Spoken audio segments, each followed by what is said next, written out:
السلام علیکم ناظرین، آج ہم بات کرنے والے ہیں اس عظیم ماں کے بیٹے کے بارے میں جس کی ماں نے ان کی شہادت پر صرف یہی کہا کہ اے اللہ میرے بیٹے کی قربانی کو قبول کرنا۔ جی ہاں دوستو، ہم بات کر رہے ہیں پاکستان کے ایک ایسے باضمیر سپوت کے بارے میں جنہوں نے اپنی پوری زندگی پاکستان کے لیے وقف کر دی، جن کا نام ارشد شریف ہے۔ آج ہم بات کرنے والے ہیں ارشد شریف کی زندگی کے بارے میں کہ ارشد شریف کی ابتدائی زندگی کیا تھی اور ان کی وفات کس طرح سے ہوئی اور انہوں نے زندگی میں کس طرح سے اپنی دشواریوں کا مقابلہ کیا۔ تو چلتے ہیں ویڈیو کی جانب۔ اگر آپ ہمارے چینل پر نیو ہیں تو سب سے پہلے ہمارے چینل کو سبسکرائب کر دیں۔ ارشد شریف 22 فروری 1973 کو کراچی کے ایک شہر میں پیدا ہوئے جو کہ ایک صحافی تھے۔ انہوں نے ٹیلی ویژن نیوز اینکر کے طور پر کام کیا اور اسی میں مہارت حاصل کی۔ اس کے علاوہ ارشد شریف نے ARY نیوز پر پاور پلے کے ایک شو میں کام کیا۔ اس کے علاوہ انہوں نے دنیا نیوز پر بھی کام کیا اور وہ کیونکہ پروگرام کے میزبان بھی تھے۔ ارشد شریف کی اگر ابتدائی زندگی کے بارے میں بات کی جائے تو ارشد شریف کراچی پاکستان میں پیدا ہوئے اور ان کے والد پاک بحریہ کے ایک کمانڈر تھے جن کا نام محمد شریف تھا۔ انہوں نے اپنے صحافتی کیریئر کا آغاز 1993 میں کیا اور وہیں سے انہوں نے صحافت میں BA کی ڈگری حاصل کی اور اس کے علاوہ انہوں نے MA میں داخلہ لیا اور وہ UK چلے گئے۔ اگر ارشد شریف کی ذاتی زندگی کے بارے میں بات کریں تو ارشد شریف کے والد کمانڈر محمد شریف مئی 2011 میں آرمڈ فورسز میں شامل تھے اور ان کو دل کا دورہ پڑنے سے وہ بھی انتقال کر گئے۔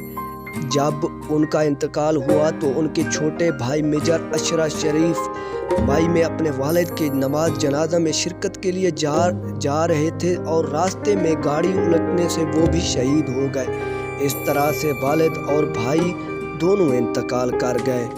اس کے گھر کے واحد فرد تھے جنہوں نے اپنی پوری فیملی کی کفالت کی ہوئی تھی۔ اب بات کرتے ہیں ارشد شریف کی وفات کیسے ہوئی اور ان کو کس طرح سے شہید کر دیا گیا۔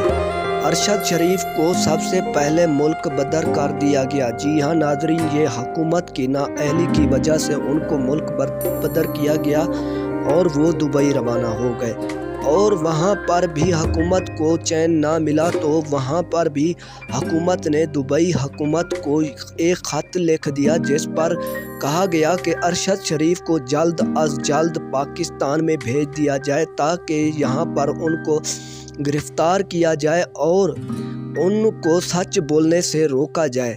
جیسا کہ آپ جانتے ہیں ارشد شریف ایک بے باک اور سچ بولنے والے صحافی تھے، کبھی بھی انہوں نے جھوٹ کا سہارا نہیں لیا۔ تو وہ اس کے بعد کینیا روانہ ہو گئے۔ کینیا میں جب وہ ایک گاڑی میں جا رہے تھے تو وہاں پر ان کو کسی شوٹر نے شہید کر دیا اور کینیا کی پولیس نے یہ دعویٰ کیا کہ غلط شناخت کی وجہ سے نامعلوم افراد قرار دے کر انہوں نے کہا کہ ان کو شہید کر دیا گیا ہے۔ اس کے علاوہ ہم بات کرتے ہیں کہ ارشد شریف کو خدمات کے عوض ان کو کن ایوارڈ سے نوازا گیا۔ صدر پاکستان کی طرف سے 2019 میں پرائڈ آف پرفارمنس ایوارڈ سے نوازا گیا۔ اس کے علاوہ 2012 میں آگاہی ایوارڈ برائے صحافت سے بھی نوازا گیا۔ اب بات کرتے ہیں کہ سیاست دانوں نے ارشد شریف کی شہادت پر کس طرح کا رد عمل ظاہر کیا۔ ارشد شریف کے قتل کی خبر پر پاکستان اور بیرون ملک صدمہ پہنچا۔ پاکستان کے صدر عارف الوی نے ارشد شریف کی موت کو صحافت اور پاکستان کے لیے ایک عظیم نقصان قرار دیا۔ پاکستان کے نواز شریف نے اس قتل کو افسوسناک خبر قرار دیا۔ سابق وزیر اعظم عمران خان نے ٹویٹر پر لکھا کہ وہ ارشد شریف کے بہیمانہ قتل پر صدمے میں ہیں، جنہوں نے سچ بولنے کی آخری قیمت ادا کی۔